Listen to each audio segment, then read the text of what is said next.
12장 1절에서 5절까지 말씀입니다.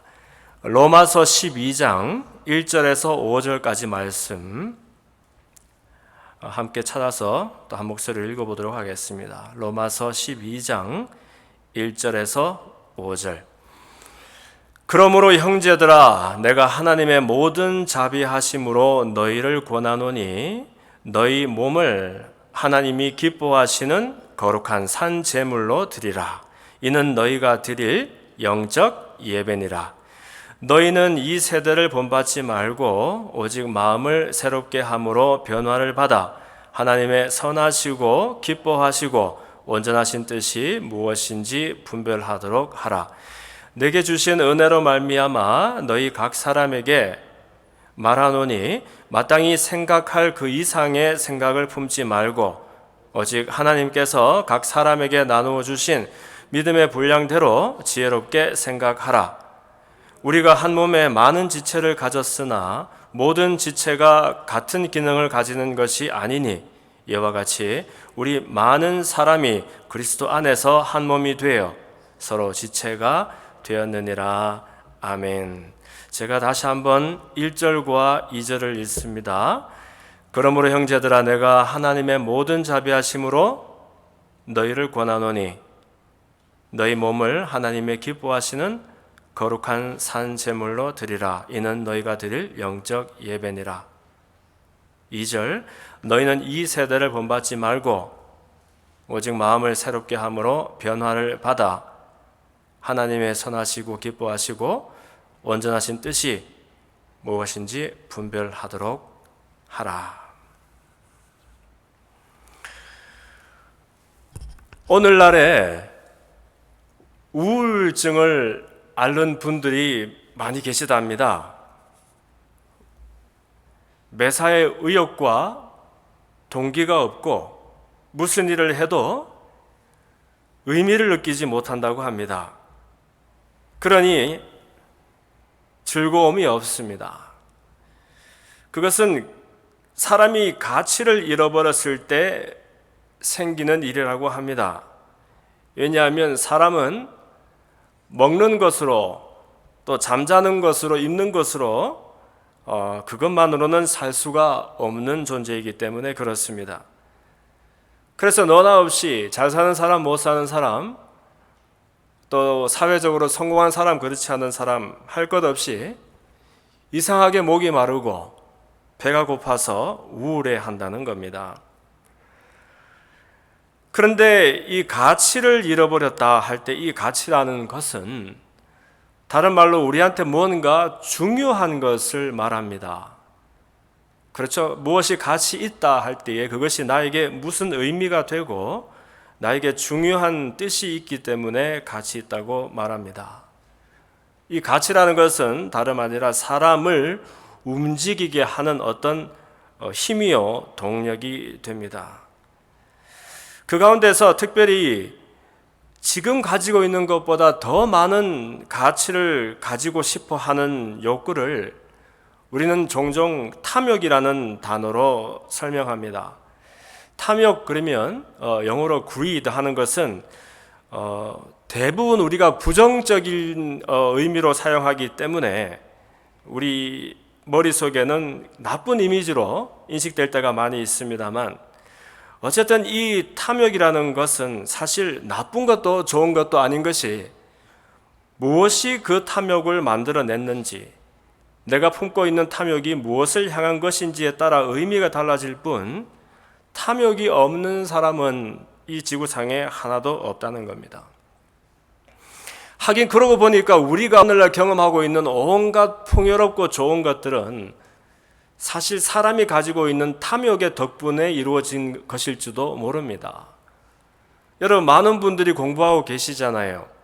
우리가 호기심을 가지고 모르는 것을 알고자 하고 또 과학과 기술을 발전시켜서 오늘은 없지만 내일에는 뭔가 중요한 것을 가지고 싶어서 열심히 공부하고 연구하는데 사실은 이 뒤에는 꼭 나쁜 동기가 아니라 하여튼 내가 지금 가지고 있는 것보다 더 많은 것을 가지고자 하는 어떤 그런 욕구가 있기 때문에 오늘날 우리가 누리는 과학기술의 발전이나 새로운 것의 발명이나 이런 것들이 가능하게 되었다는 겁니다.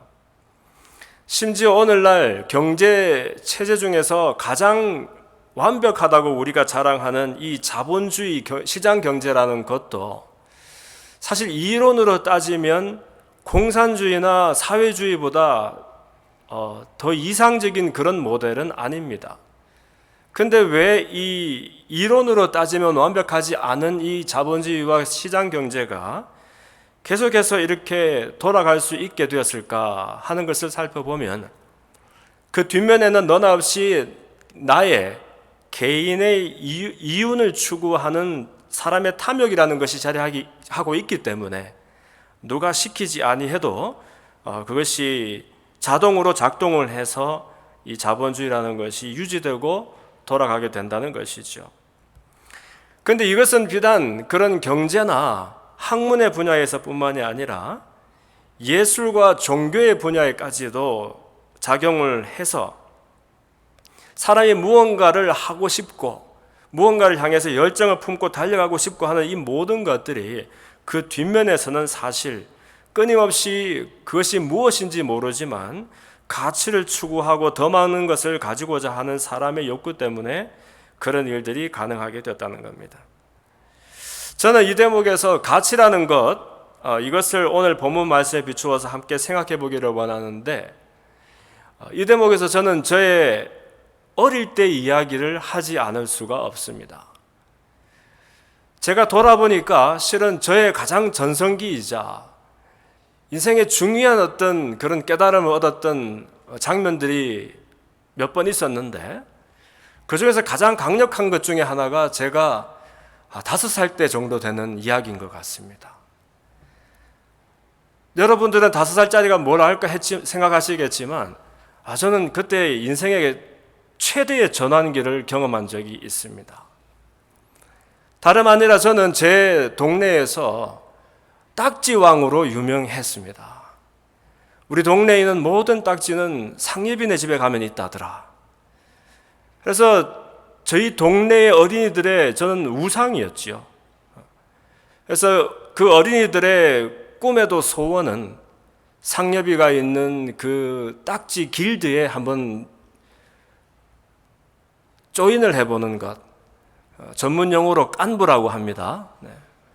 그 깐부에만 들어가면 우리가 꿈을 이룰 수 있을 텐데, 왜냐하면 여러분들 그 어린 아이들이 바보가 아닙니다.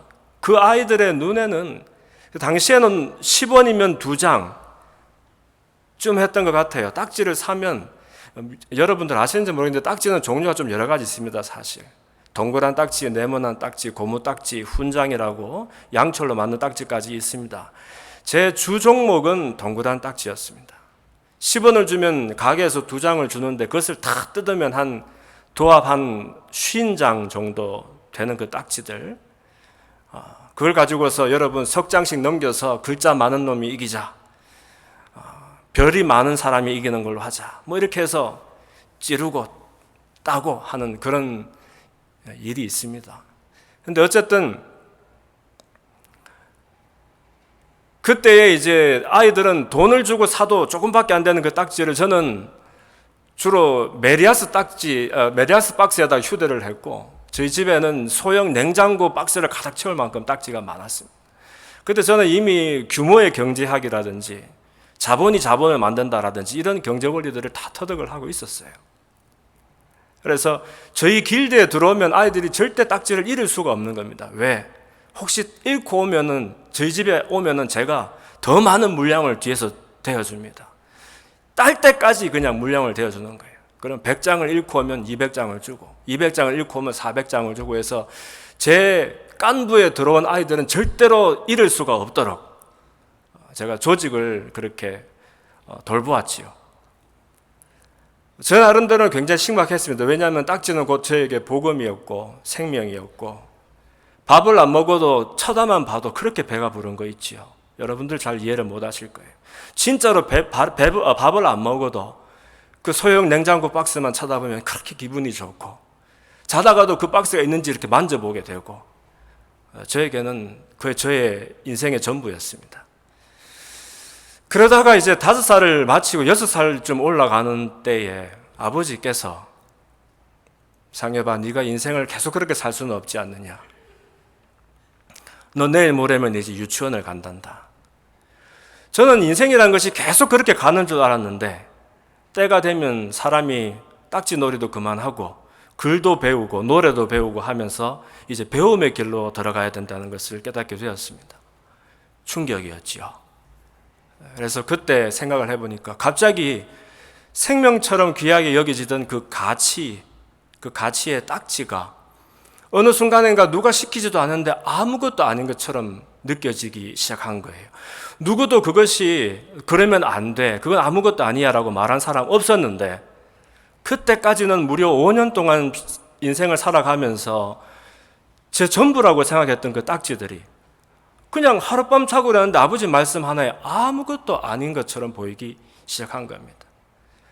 제가 한 몇 날을 밥도 제대로 못 먹고 고민을 하다가 어느 날인가 제가 아마 이른 봄이었던 것 같아요. 저희 집 옥상으로 올라갑니다. 동네 모든 아이들을 다 불러 모았죠. 제 말 한마디면 다 모입니다, 아이들은. 네, 딱지 왕이었으니까. 그래서 제가 굉장히 충격적인 선포를 합니다. 나는 이 시간부로 은퇴한다. 내가 가지고 있는 모든 재산을 사회에 환원하겠다. 깜짝 놀랐죠. 제 동네 아이들이 옛날에는 정말 많았습니다. 동네 친구들이. 수십 명의 아이들이 구름대같이 모였습니다. 제 혼자서 들지도 못할 정도의 무게의 그 소형 냉장고로 가득 채웠던 딱지를 친구들이 도움을 받아서 옥상으로 가지고 올라갑니다.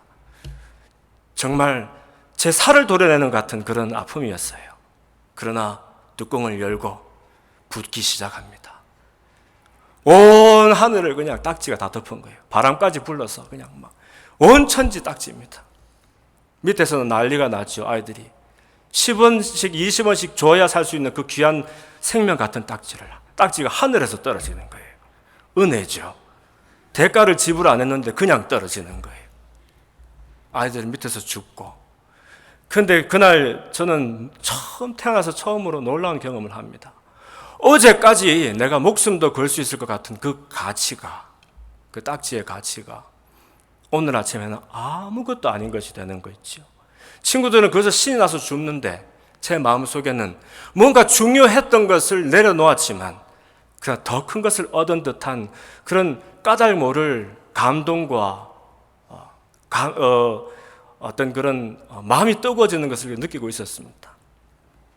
이것을 여러분 다른 말로 가치의 전도라고 합니다. 가치가 무엇이 중요하고 무엇이 덜 중요하고 하는 것이 뒤바뀌는 순간입니다. 아마 표현과 사연은 달라도 여러분들도 이런 가치의 전도를 종종 경험해 오셨을 것입니다. 그리고 사실은 이 간단한 우습게 들리는 이야기가 예수 그리스도를 만나고 이전에는 내가 생명처럼 여기던 것이 아무것도 아닌 것처럼 느껴지게 되는 그 희한한 일, 그리고 이전에는 생각도 해보지 못했던 그 일에 사실은 내 인생에서 가장 중요한 의미가 발견되는 그 일, 그 가슴 벅찬 그 경험이 바로 그리스도의 생명 안에서, 그분의 은혜 안에서 경험하게 되는 일이라는 것입니다. 오늘 본문을 보면 5절까지 읽었습니다만 저는 여러분들과 함께 1, 2절, 2절 말씀을 나눌 텐데 특별히 1절에서는 보면은 우리의 몸을 하나님 기뻐하시는 거룩한 산 제사로 드리라라는 말이 있습니다. 성경의 어떤 내용들은 줄거리가 중요한 나레이티브라서 그 이야기의 흐름을 정확하게 읽는 것이 중요한데 또 어떤 내용에서는 특별히 오늘 본문 1, 2절처럼 낱말 하나하나를 곱씹어서 또렷하게 읽어야 하는 그런 본문들도 있습니다. 1절, 2절이 바로 그런 말씀이라고 생각하는데요. 1절에 보면은 우선 그러므로 하는 단어로 시작합니다. 이 그러므로라는 건 앞과 뒤를 인과의 관계로 연결하는 접속사지요. 로마서는 16장의 챕터로 되어 있는 책인데 특별히 1장에서 11장까지는 사람이 자기의 노력과 의지로 구원을 얻는 것이 아니라 하나님 일방적으로 주시는 은혜 속에서 그리스도를 믿는 믿음 안에서 구원을 얻게 된다라는 교리가 아주 그냥 총천연색 그림처럼 이렇게 기록이 되어 있습니다. 그리고는 그러므로 하는 겁니다. 그러므로 우리가 은혜로 구원을 받은 사람답게 이제는 살자. 어떻게 그 삶을 살아가야 할 것인가 하는 것을 12장부터 16장까지 기록을 하고 있는 거예요. 그러면서 하는 말이 바울 사도가 하나님의 모든 자비하심으로 권하노니 이런 말을 합니다. 사실 정말 겸손한 표현이지요. 왜냐하면 바울은 우리들에게 권위와 권세를 가지고 명령할 수 있는 그런 사람입니다. 그럼에도 불구하고 자기의 권세로 하지 않고 하나님이 우리에게 주신 온갖 은혜와 자비 속에서 우리에게 요청하고 사정한다라고 말하고 있는 겁니다. 호소할 정도로 중요한 말을 앞으로 하게 될 것이기 때문에 그런 것이죠. 그러면서 1절에서 말하는 바의 요점은 너희들의 몸을 하나님께서 기뻐하시는 거룩한 산 제사로 드리라 하는 겁니다.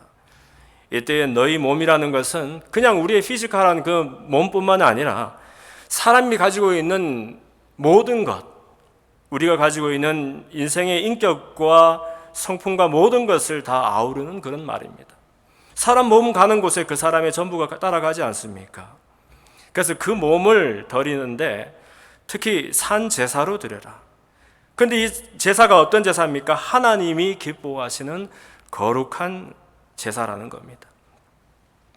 하나님이 기뻐하시는 거룩한 제사라는 것은 이 제사의 가치를 사람이 아니라 그 제사를 받으시는 하나님이 정하신다라는 말씀입니다. 우리는 사실은 우리가 최선을 다해서 드리는 예배, 우리가 신령과 진정을 다해서 드리는 예배, 그분에게 영광이 되는 우리가 올려드릴 하여튼 우리가 하는 무언가에 초점이 맞춰져 있지만 사실은 그 예배가 의미가 되려면 하나님께서 기뻐하시는 무언가가 될 때 그것이 거룩하고 온전한 예배가 될 수 있다는 말입니다. 그리고 이때의 거룩한 예배라는 이 거룩은 흔히 사람들이 얘기하는 경건과 우리가 상상하는 그런 거룩의 모양이 아니라 원어적인 의미는 온전하다, 또 온당하다 하는 그런 표현이 됩니다. 그러므로 하나님께서 기뻐하시고 하나님께서 당연하게 받으셔야 하는 하나님이 온전하게 여기시는 그런 예배를, 그런 제사를 드려야겠다라는 호소가 되는 것입니다. 그런데 재밌는 것은 이때의 제사가 무슨 제사요? 죽은 제사? 산 제사라는 겁니다. 여러분 아시겠지만 이 제사라는 표현은 예수님 오시기 전에 구약시대 내내 야훼 하나님에게 드려졌던 그 제사를 말하는데 흔히 제사라는 것은 항상 짐승을 잡아서 죽여서 드리는 것이지 않습니까? 사람이 자기의 죄를 지을 때마다 그 죄를 생각하면 죄의 삭은 사망이고 그래서 그 내가 저지른 죄 때문에 나를 죽여야 될 텐데 그렇다 그러면 세상에 남아있을 사람이 어디 있습니까? 여러분 가운데서 지금 내 배를 가르고 각을 떠서 열고 거기에다 불을 질러가지고 제사를 드릴 사람이 몇이나 있겠습니까? 그렇게 하면 내일 되면 우리는 아무도 없지 않습니까? 이 자리에. 그래서 할 수 없이 구약시대의 사람들은 자기의 죄를 전가할, 대신할 짐승을 그것이 소가 되었든 염소가 되었든 비둘기가 되었든 흠이 없는 것으로 끌고 와서는 거기에다가 나의 죄를 덮어 씌웁니다. 그렇게 해서 그 각을 떠서 불을 지르면서 그 속에서 나의 죄된 모습을 비추어 보는 것이에요. 그것이 제사의 의미인데 근데 사실은 이 모든 지구상에 있는 모든 사람이 드리는 제사는 특히 짐승을 잡아서 제물로 드리는 제사는 그것이 사람으로 하여금 나의 죄를 기억하고 생각하게 할 수 있을지언정 그러나 나의 죄를 완전히 씻어낼 수는 없는 것이에요. 왜냐하면 만약에 나의 죄를 깨끗이 완전히 씻어낼 수 있는 그런 제사가 있다면 그거 드리면 그 다음부터는 내가 더 이상 제사를 지낼 필요가 없어야 하잖아요. 그런데 구약의 사람들마다 일평생 안 드리면 안 드렸지 한 번만 제사 드린 사람은 없다는 겁니다. 오늘 제사를 드리면 그러면 3박 4일이 지나서는 또 죄를 안 짓습니까? 또 죄를 지을 때마다 그 죄를 기억하기 위해서 제사를 드려야 하는 거예요. 이런 낭패가 어디 있고 이런 불편이 어디 있습니까? 그래서 하나님의 하나밖에 없는 독자지만 사람과 똑같은 몸을 입고 이 땅에 오셨던 예수 그리스도께서 저와 여러분을 대신하여서 우리의 자리에 그분의 몸을 두고 한 번에 단번에 그러나 완벽한 희생 제물이 되어 주심으로 그분의 희생 안에서 우리는 다시 제사를 드릴 필요가 없는 그런 놀라운 특혜를 누리게 되었다는 겁니다. 히브리서 10장에 보면 이렇게 말씀하고 있습니다. 이 뜻을 좇아서 예수 그리스도의 몸을 단번에 들이심으로 말미암아 우리가 거룩함을 얻었노라. 우리는 어제도 거룩한 적이 없고 오늘도 거룩한 사람들이 아니고 내일도 완벽하게 거룩하지는 않을 것입니다. 그러나 우리가 다만 한 번의 희생 제물이 되어주셨던 그분 안에 있기 때문에 나의 완전하지 못하고 죄 많은, 그래서 죄 때문에 죽을 수밖에 없는 나의 모습이 아니라 그런 나 안에 기꺼이 계셔주시는 그리스도의 모습을 통하여 우리가 거룩함을 얻게 된다는 것을 말합니다. 그래서 그리스도인들은 내일 거룩하게 될 사람들이 아니라 우리의 죄 많고 연약함에도 불구하고 이미 오늘 그리스도 안에서 거룩함을 입은 사람들이 되는 겁니다. 그리고 제사장마다 매일 서서 섬기며 자주 같은 제사를 드리되 이 제사는 언제든지 죄를 없게 하지 못하거니와, 말씀드린 바와 같지요. 사람의 제사는 우리의 죄를 다시 기억시킬지는 몰라도 그 죄를 없게 하지는 못합니다. 그러나 12절에 오직 그리스도는 우리 죄를 위하여 한 영원한 제사를 드리시고 하나님 우편에 앉으사 그 후에 자기 원수들로 자기 발등상이 되게 하실 때까지 기다리셨다라고 말씀하고 있는 겁니다. 이것이 바로 저와 여러분이 오늘 이 아침에도 뻔뻔하게 하나님의 성소라는 곳으로 달려나와서 우리 입으로는 신령과 진정으로 예배 드린다라고 말하며 주님 앞에 나갈 수 있는 용기를 얻을 수 있는 유일한 이유가 되는 겁니다. 우리가 우리의 면면을 솔직하게 들여다본다면 우리 가운데서 누가 감히 하나님 앞에 나아가서 예배 드릴 수 있는 사람이 있습니까? 우리가 우리의 죄된 성품을 기억한다면 누가 감히 담력을 얻어서 주님 앞에 나와서 예배할 수 있는 사람이 있습니까? 우리는 우리의 허물 때문에, 죄 많음 때문에 그런 용기를 낼 수가 없는 사람들입니다. 그러나 나를 위하여 한 번에 완벽한 희생 제물이 되어주셨던 그리스도를 바라보는 그 믿음 안에서 주님 앞으로 나아갈 수 있는, 하나님 아버지 앞으로 나아갈 수 있는 담력을 얻는다라고 말씀하고 있는 것입니다. 그러므로 여러분, 여기서 말하는 산제사가 바로 그 제사입니다. 우리는 더 이상 죽은 제사를 드릴 필요가 없는 사람들, 희생 제물을 잡을 필요가 없는 사람들, 그러나 그리스도를 의지해서 하나님 앞에 나아갈 수 있게 된 사람들, 놀라운 특권이지요. 또한 이 산제사라는 것은 다름 아니라 우리는 이제부터 우리 스스로를 죽임으로가 아니라 그리스도 안에 삶으로 예배요 제사인 그런 삶을 살 수 있게 된 사람들이란 말입니다. 얼마나 놀랍습니까? 우리는 우리를 자꾸 죽이고 경건으로 나아가기 위해서 내 스스로를 괴롭게 해도 될까 말까 한 사람들인데, 그러나 이제부터는 그리스도를 바라보는 믿음 안에서 사실은 나는 이미 죽었고 내 안에 계시는, 혹시 내가 살아있다면 그것은 내 안에 계시는 그리스도께서 사시는 것이기 때문에 이제부터는 매일의 내 삶이 제사요, 매일의 삶의 순간들이 하나님 앞에 예배가 되는 그런 삶을 살게 된다는 겁니다. 그런데 이때 질문이 생깁니다. 여러분, 재미있는 것은 이때에도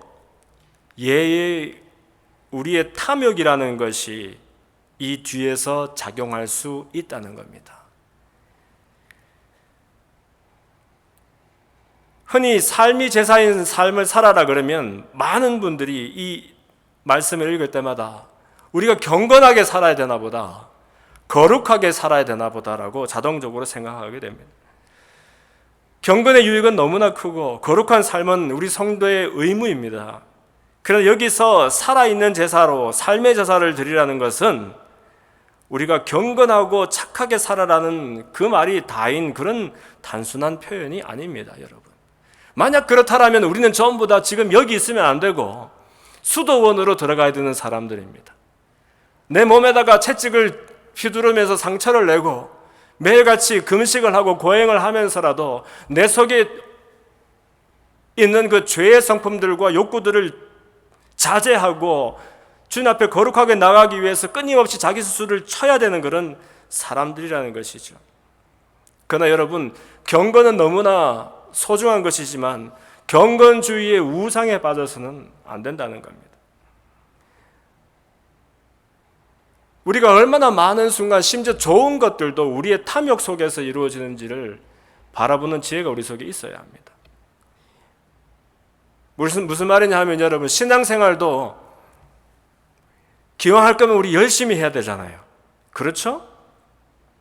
말씀도 기왕 읽을 거면 좀 많이 열심히 읽고, 기도도 할 거면 더 열심히 좀 많이 했으면 좋겠고, 그 다음에 과거에는 그렇지 않지만 앞으로는 내가 조금 더 주님의 성품을 닮아서 더 온전하고 또 착하고 또 남을 섬길 수 있는 그런 성품으로 나아갔으면 좋겠고, 이런 것들은 너무 귀하고 좋은 것들입니다, 여러분.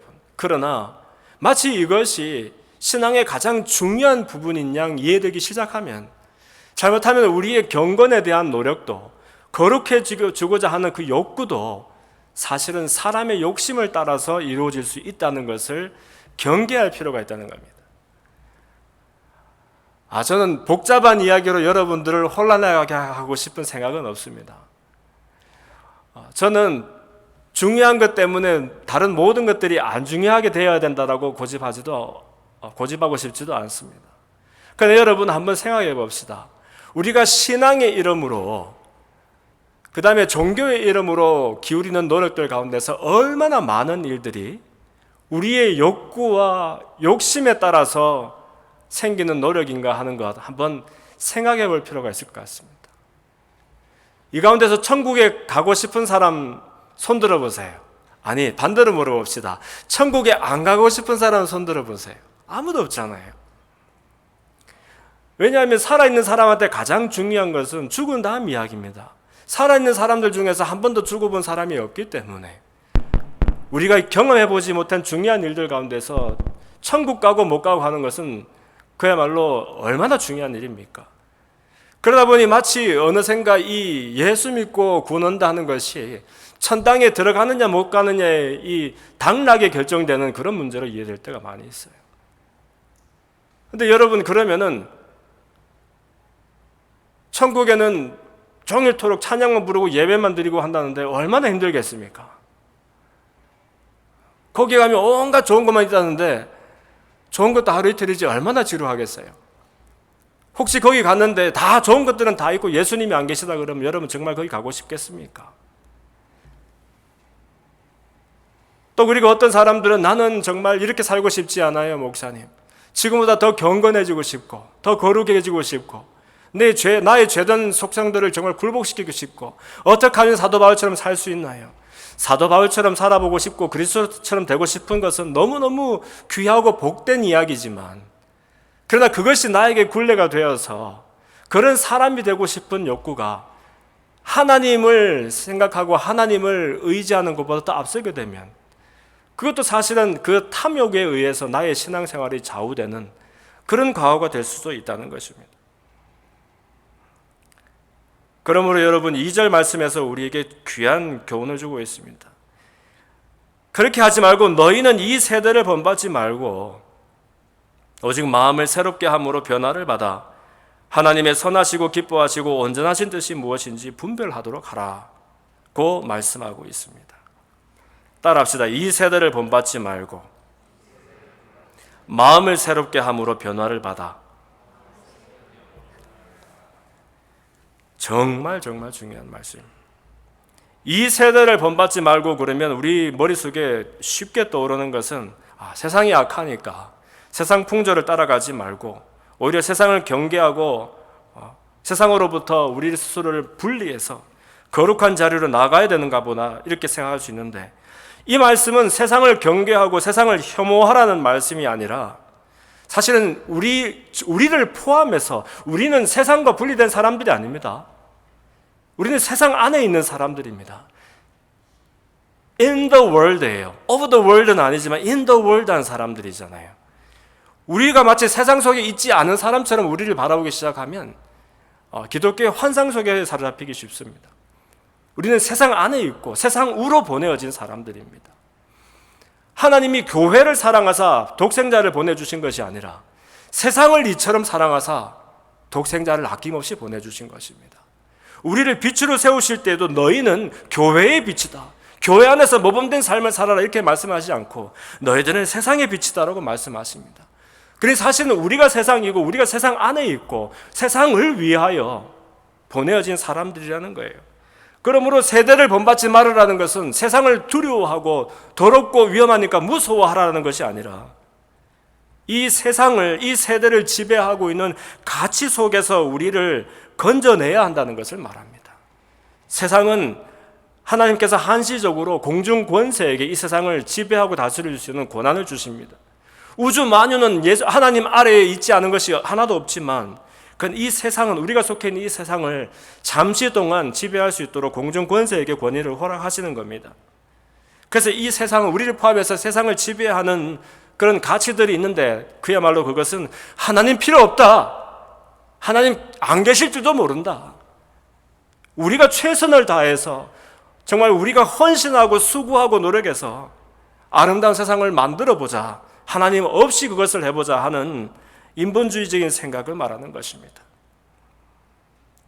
그래서 그러한 세대를 본받지 말고 하는 것은 우리 속에 끊임없이 올라오는 이 탐욕, 내 힘으로 내가 가지고 있는 것에 만족하지 말고 더 많은 것을 이루어 나가자라고 얘기하는 이 탐욕의 가치들을 깨뜨려 버리고 어떻게 해요? 마음을 새롭게 함으로 변화를 받아라라고 권면하고 있는 겁니다.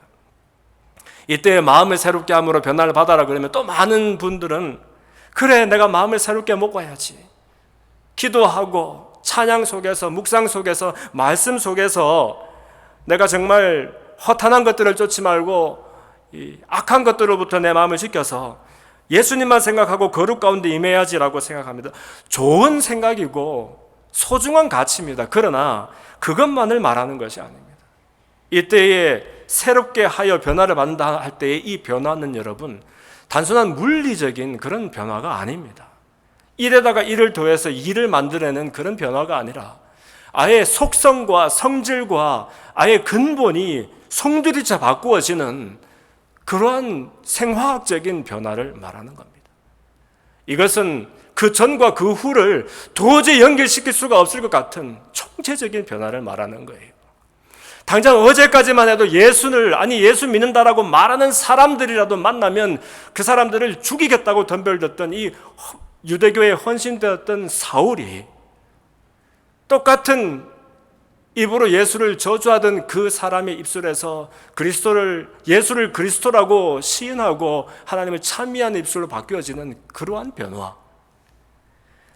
그 전까지 전직업으로 밤이 맞도록 수고했으나 수확이 없어서 낙심 속에서 그물을 싣고 깁고 있던 이 베드로와 그 형제들이 그러나 그리스도의 생명의 말씀을 대하고는 이 마음의 뜨거운 것을 견디지 못하여서 그들의 소유의 모든 것과도 같은 배와 그물을 그냥 그 자리에 두고 아무것도 아닌 것처럼, 아예 없었던 것처럼 두고 그리스도를 즉시로 따랐던 전혀 다른 사람이 되었던 같은 그런 변화. 딱지가 생명과 같이 여겨졌던 이 5살짜리 아이가 자고 일어나는데 아무 다른 일도 없었는데 그것이 그냥 아무것도 아닌 쓰레기처럼 보이게 되는 그러한 변화. 여러분들이 청년의 때에 성경에서 권면하는 것처럼 청년의 때에 너희들을 지은 창조주를 기억하라고 하신 그 말씀이 찔린 바가 되어서 내가 오늘 하루만 살고 죽는 삶일지라도 대체 내가 어디에서 왔는지, 누가 나를 지으셨는지, 누가 나를 위해서 독자 하나밖에 없는 아들을 내어주셔야만 했는지, 나는 이제 무엇을 위해 살아갈 것인지, 나에게 중요한 것과 덜 중요한 것의 순서가 그냥 송두리째 바뀌어지는 이러한 변화들을 말하는 거예요. 이것을 가치의 전도, 가치의 전환, 사람의 퍼스펙티브가 송두리째 바뀌는 것을 말한다는 겁니다. 여러분, 평생 물속에서 살아가는 물고기가 보지 못하는 것이 딱 하나 있습니다. 물속에 보면은 온갖 것들이 물속에 많이 있는데 물고기가 보지 못하는 것이 딱 하나가 있습니다. 그것이 뭡니까? 수초를 못 봅니까? 다른 물고기들을 못 봅니까? 낚시꾼이 던진 미끼를 못 봅니까? 다 볼 수 있어요. 뭐를 못 봅니까? 물을 못 봐요. 물을. 물고기는 물을 못 봅니다. 우리는 다른 거 다 보는 것처럼, 우리 눈이 밝아서 온갖 것을, 많은 것을 다 알고 있는 것처럼 생각하고, 혹시 내가 모르는 진리가 있어도 내가 마음의 문을 열면 조금만 더 유연하게 생각하면 언제든지 무엇이든지 배울 수 있는 사람처럼 그렇게 생각하지만, 혹시 누가 압니까? 나도 물속에 평생 살았던 물고기처럼 24시간 나를 평생 둘러싸고 있는 이 물을 못 보면서 내가 보는 모든 것이 우주라고 생각하며 사는 그런 사람인지 어떻게 알겠습니까? 저와 여러분, 우리도 모르게 나의 인생을 송두리째 지배하고 있는 그런 가치가 있을 줄도 모른다는 거예요. 하나님을 믿고 그리스도를 주인으로 섬긴다라고 말도 하고, 나는 이제 더 이상 주인이 아닙니다라고 얘기하지만, 그러나 여전히 하나님보다 나에게 더 중요한 분이 계시고 그리스도보다 더 나에게 주인된 무언가가 있어서, 가치라는 것은 여러분, 우리가 그것을 위해서 수고하는 게 아닙니다. 가치라는 것이 한번 우리 속에 들어오면 그 가치가 나를 멱살을 잡고 끌고 가는 것이 가치예요. 여러분들 저와 하는 일을 할 때에 누가 뜯어 말려도 그 일 하는데 힘들지 않죠. 하기 싫은 일 할 때는 때려 죽여도 하기가 싫은데, 내가 좋아하는 일을 할 때에는 누가 그냥 말려도 그 일 하는 것이 힘들지도 않고 어렵지도 않고 밤에 잠을 자지 않아도 그렇게 즐겁고 쉬울 수가 없어요. 왜냐? 그 속에서 여러분들이 원든 원치 않든 여러분들 속에서 입으로는 고백을 안 해도 인정되는 무언가 그 속에 있는 가치에 동의가 되었기 때문에 그렇게 되는 거예요. 중독은 왜 일어납니까? 중독되면 그것이 게임이든 온갖 마약이든 나쁜 것이든, 그것이 중독이 나쁘다는 것을 모르는 사람 세상 천지 어디 있습니까? 근데 왜 중독됩니까? 그 속에 묵인된, 그 가치에 묵인된 나의 동의가 있기 때문에 내 마음을 내어준 거예요. 그럼 그때부터 내가 이것을 만지는 것이 아니라 이것이 내 인생을 만지기 시작하는 거예요. 마음을 새롭게 함으로 변화를 받아 그리스도와 함께 동행하는 길에는 수고로움이 있을 수가 없습니다. 내가 온갖 용을 써서 애를 써서 기도해야 되는데 왜 이렇게 기도가 안 될까? 말씀을 읽어야 되는데 왜 이렇게 안 될까? 원수를 미워하기는커녕 원수를 사랑하라 그랬는데 왜 이것이 안 될까? 하면서 온갖 그냥 용을 쓰고 애를 짜내는 것이 그리스도와 동행하는 삶이 아니라는 거예요. 그럼 뭡니까? 그리스도께서 나의 가치가 되는 거예요. 그리스도께서 나의 주인이 되는 거예요. 그리스도께서 나의 모든 것이 되는 것입니다. 그럼 누가 말려도, 누가 하지 말라고 설득해도 그때부터는 내가 사는, 내가 걷는 이 길이 아닌 거예요. 나는 죽었습니다. 내가 단 한시를 살더라도 내 속에 있는 그분께서 사시는 것입니다. 내가 생각을 해도, 말을 해도, 누구와 관계를 맺고 무슨 행동을 할지라도 내가 하는 건 아닙니다. 그분이 나의 가치가 되어서 그분 안에서 모든 것이 정렬이 되어지는 것입니다. 그러므로 예수를 믿고 가치의 역전을 경험한 사람마다 이렇게 절로 사라지는 그러한 삶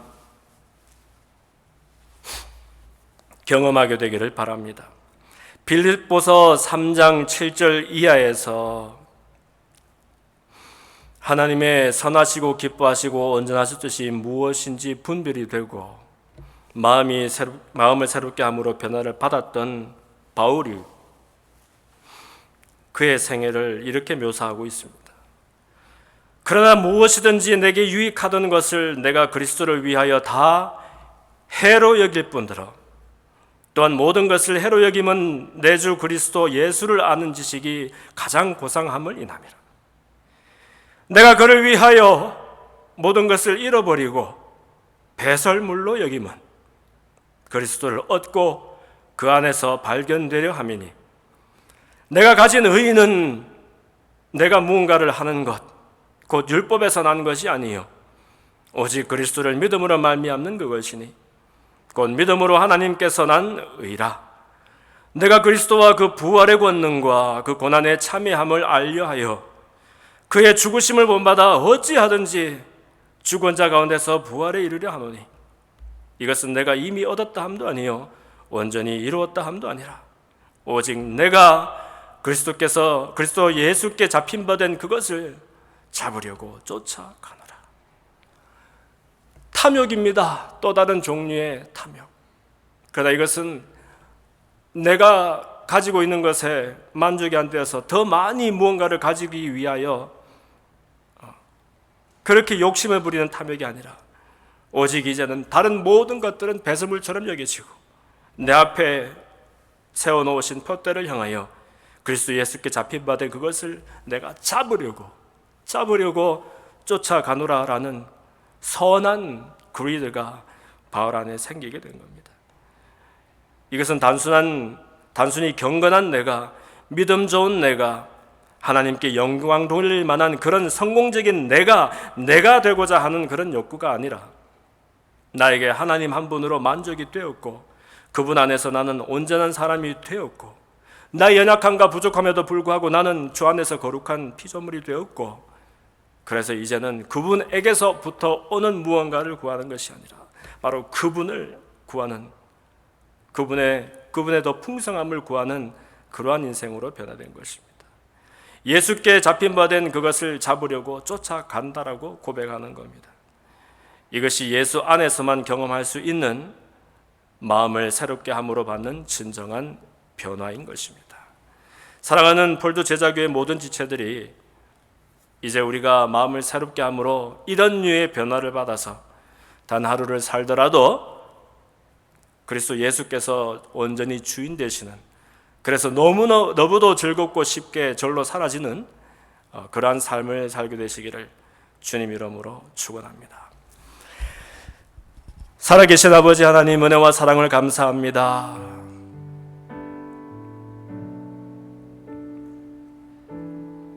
우리 마음에 얼마나 많은 부분이 그리스도께서 주인이 되어 계시는지 돌이켜보게 하신 것을 감사합니다. 이제는 내가 예수 그리스도 외에 다른 허다한 것들을 주님보다 더 앞에 놓지 않기를 원합니다. 온전히 주님께서만이 나의 인생의 주인 되어 주시고 주님께서만이 나에게 가장 소중한 분이 되어 주시고 그래서 내가 오히려 나의 생애가 더 보석처럼 빛나는 가치가 되어지는 그런 기쁨을 경험할 수 있도록 하나님 우리를 인도하시고 축복하여 주옵소서. 감사하며 예수님 이름으로 기도합니다. 자리에서 같이 일어나서 우리 주가 보이신 생명의 길, 이 찬양의 가사에 우리 마음을 담아 고백합시다.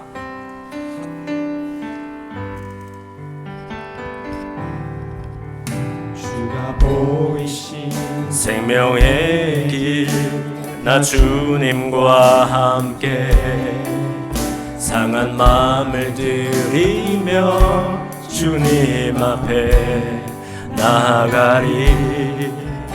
나의 위로움이 되신 주 그 이름 예수, 나의 길이 되신 이름 예수.